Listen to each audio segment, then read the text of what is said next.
जय श्री कृष्ण, राधे राधे। आइए अब श्रवण करते हैं माघ मास महात्म कथा अध्याय 16वां। कार्तिवीर्य कहने लगे हैं भगवान, वह राक्षस कौन था और कांचन मालिनी कौन थी?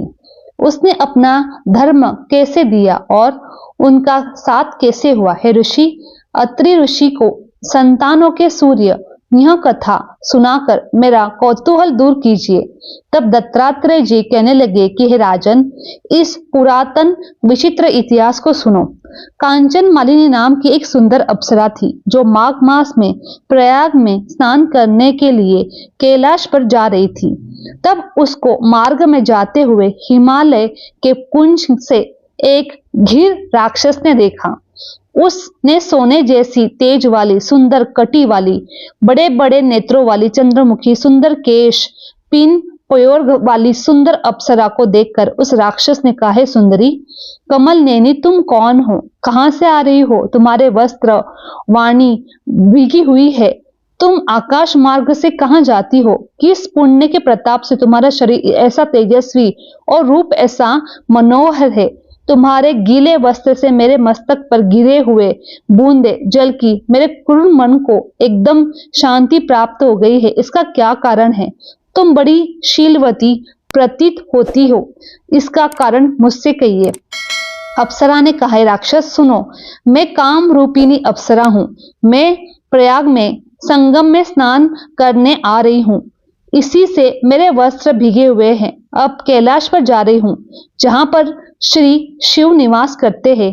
त्रिवेणी के जल से मेरी सब क्रूरता दूर हो गई है, जिससे पुण्य के प्रभाव से मैं इतनी सुंदर और पार्वती जी की प्रिय सखी हुई हूँ।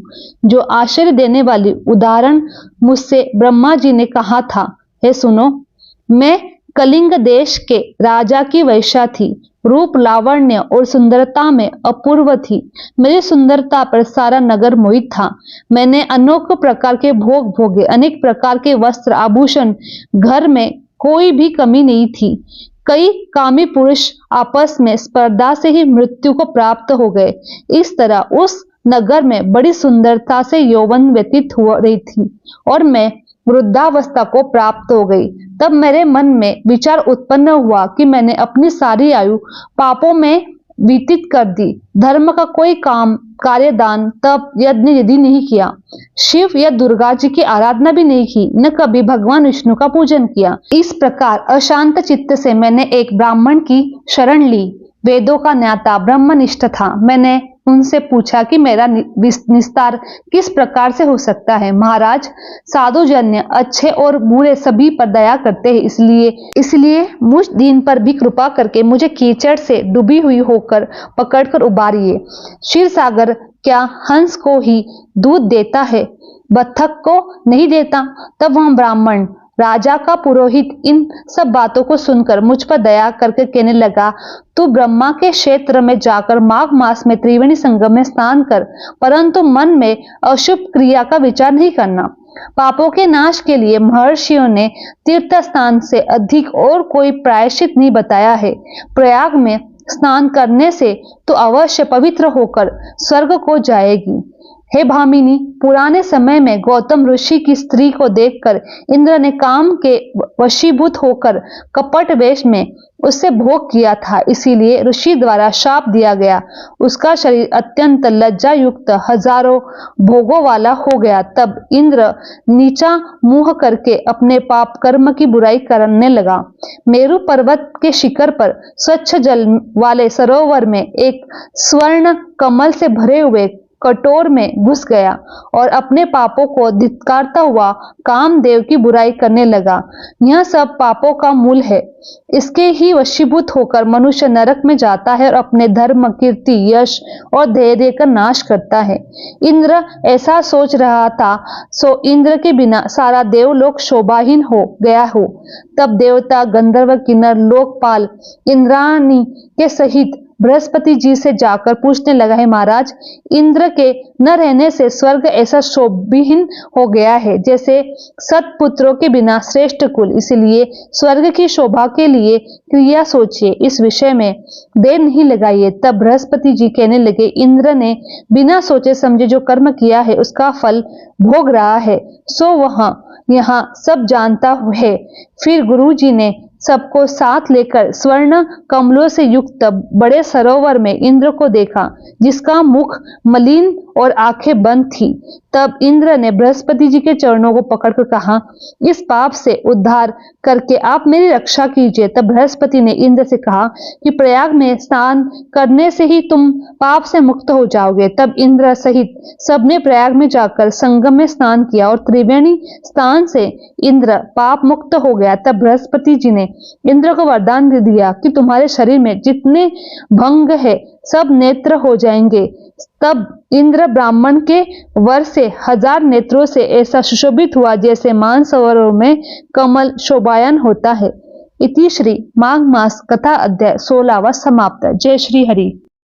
अब आइए जानते हैं सारे तीर्थ बार बार गंगा सागर एक बार क्यों जाते हैं। गंगा सागर भारत के तीर्थों में एक महातीर्थ है। गंगा जी इसी स्थान पर आकर सागर में मिलती है। इसी स्थान पर राजा सगर के 60,000 पुत्रों को मोक्ष प्राप्त हुआ था।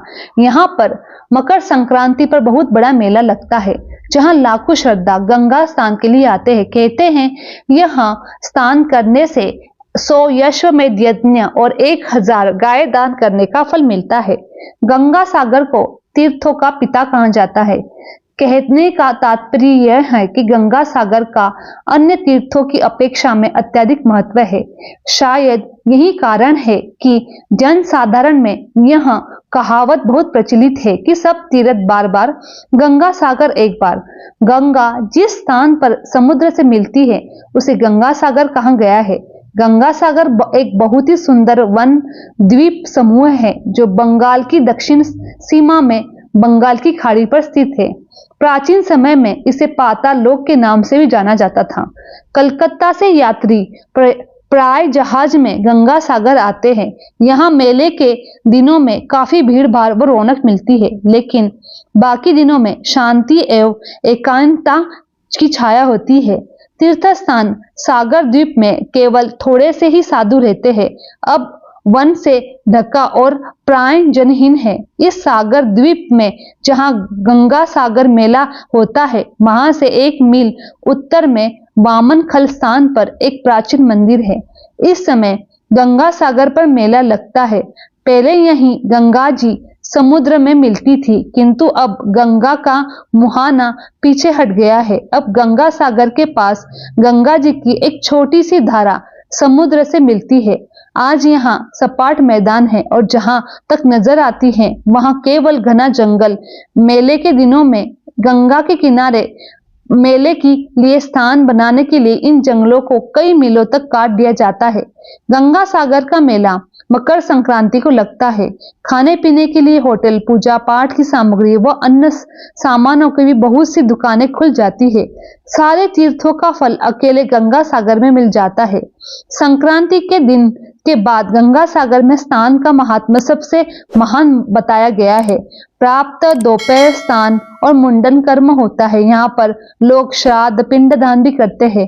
कपिल मुनि के मंदिर में जाकर दर्शन करते हैं। इसके बाद लौटते वक्त 5वें दिन तक मेला समाप्त हो जाता है। गंगा सागर में कुछ दूरी पर कपिल ऋषि का आश्रम 1973 में बनाया, जिसमें बीच में कपिल ऋषि की मूर्ति है। उस मूर्ति के एक तरफ राजा भागीरथी का गोद में लिए हुए गंगा जी की मूर्ति है तथा दूसरी तरफ राजा सगर तथा हनुमान जी की मूर्ति है। इसके अलावा यहाँ सांख्य योग के आचार्य कपिलानंद जी का आश्रम, महादेव जी मंदिर, योगेंद्र मठ, शिव शक्ति महानिर्वाण आश्रम और भारत सेवाश्रम संघ का विशाल मंदिर भी है। रामायण में एक कथा मिलती है जिसके अनुसार कपिल मुनि किसी अन्य स्थान पर तपस्या कर रहे थे। ऐसे ही समय में अयोध्या के सूर्यवंशी राजा सगर एक अश्वमेध यज्ञ का अनुष्ठान करने लगे। उनके अश्वमेध यज्ञ से डरकर इंद्र ने राक्षस रूप धारण कर यज्ञ के अश्व को चुरा लिया और पाताल लोक में ले जाकर कपिल के आश्रम में बांध लिया। राजा सगर की 2 पत्नियां थी, केशिकी और सुमति। केशिकी के गर्भ में असमझ पैदा हुआ और सुमति के गर्भ में 60,000 पुत्र। असमझ बड़ा ही अद्भुत प्रकृति का था, वह प्रजा को बहुत पीड़ा देता था। अंत सगर ने उसे अपने राज्य से निकाल दिया था। अश्वमेध का घोड़ा चुरा लिया जाने के कारण सगर बड़ी चिंता में पड़ गया। उन्होंने अपने 60,000 पुत्रों को अश्व ढूंढने के लिए कहा। 60,000 पुत्र अश्व ढूंढते ढूंढते पाताल लोक में जा पहुंचे। वहां उन लोगों ने कपिल मुनि के आश्रम में यज्ञित अश्व को बंधा देखा। उन लोगों ने मुनि कपिल को ही चोर समझकर उनका काफी अपमान कर दिया। अपमानित होकर कपिल ऋषि ने शाप दिया कि तुम लोग भस्म हो जाओगे। शाप मिलते ही सभी भस्म हो गए। पुत्रों के आने के विलंब में देख राजा सगर ने अपने पौत्र अंशुमान, जो असमझ का पुत्र था, को पता लगाने के लिए भेजा। अंशुमान खोजते खोजते पाताल लोक पहुंचा।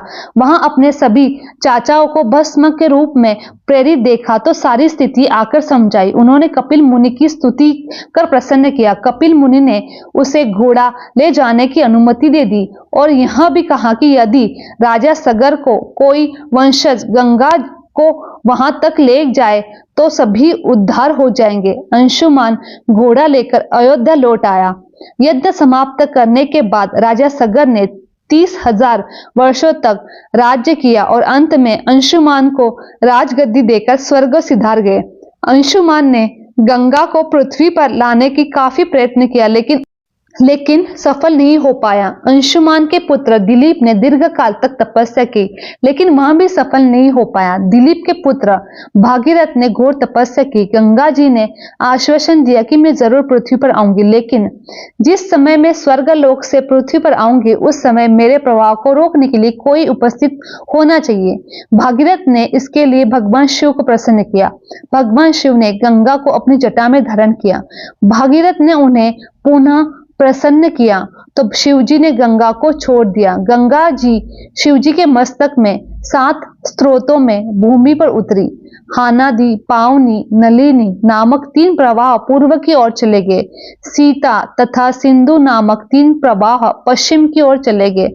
अंतिम एक प्रवाह भागीरथ के बताए हुए मार्ग से चलने लगा। भागीरथी पैदल गंगा के साथ नहीं चल सकते थे। अंत उन्हें एक रथ दिया।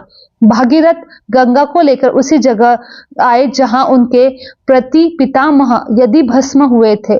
गंगा सबका उद्धार करती हुए सागर में मिल गई। भागीरथ द्वारा लाए जाने के कारण गंगा का एक नाम भागीरथी भी पड़ा। जहां भागीरथी के पितरों को उद्धार हुआ वही स्थान सागर द्वीप या गंगा सागर कहलाता है। गंगा सागर से कुछ दूरी पर कपिल ऋषि का सन 1973 में बनाया गया नया मंदिर है, जिसके बीच में जब मन विषयों में आसक्त रहता हो तो उसे मानसिक मल कहते हैं। जब सागर संसार सागर की मोह माया और विषयों से वैराग्य हो जाए उसे मन की निर्मलता कहते हैं। मानसिक तीर्थ सत्य तीर्थ, क्षमा तीर्थ और तीर्थ मंद्रिय निग्रह, सर्वभूतया तीर्थ तीर्थ मार्जमेव, दान तीर्थम दमस्ति संतोष स्मृति मेव च, ब्रह्मचर्य पर तीर्थ नियम स्थित मूर्तिचे, मंत्राणि तुम जपस्तीय तीर्थ तु प्रियवादित, ज्ञान तीर्थ धृति तीर्थ महिषा तीर्थमेव च, आत्म तीर्थ ध्यान तीर्थ पुनस्थिति शिव स्मृति। अर्थात सत्य तीर्थ है, क्षमा तीर्थ है, इंद्रिय निग्रह तीर्थ है, सभी प्राणियों पर दया करना, सरलता दान, मनोनिग्रह संतोष, ब्रह्मचर्य नियम, मंत्र जप, मीठा बोलना, ज्ञान, धैर्य, अहिंसा, आत्म के स्थित रहना, भगवान का ध्यान करना और भगवान शिव का स्मरण करना, ये सभी मानसिक तीर्थ कहे गए हैं। शरीर और मन शुद्धि, यज्ञ, तपस्या और शास्त्रों का गान, ये सब के सब तीर्थ है। जिस मनुष्य ने अपने मन और इंद्रियों को वश में कर लिया वह जहां भी रहेगा वहीं स्थान में कुरुक्षेत्र, पुष्कर और आदि तीर्थ बन जाएंगे। अंत मनुष्य को ज्ञान की गंगा से अपने को पवित्र रखना चाहिए। ध्यान रूपी जल से राग द्वेष रूपी मल को धोना चाहिए। यदि वह सत्य, क्षमा, ध्यान, संतोष आदि मानस तीर्थों का सहारा ले ले तो जन्म जन्मांतर के पाप धुलकर परम गति को प्राप्त कर सकता है। भगवान के प्रिय भक्त स्वयं ही तीर्थ रूप होते हैं। उनके हृदय में भगवान के विराजमान होने से, वहां विचरण करने से वही महातीर्थ बन जाता है। जीवन का सत्य आत्मिक कल्याण है, ना कि भौतिक है।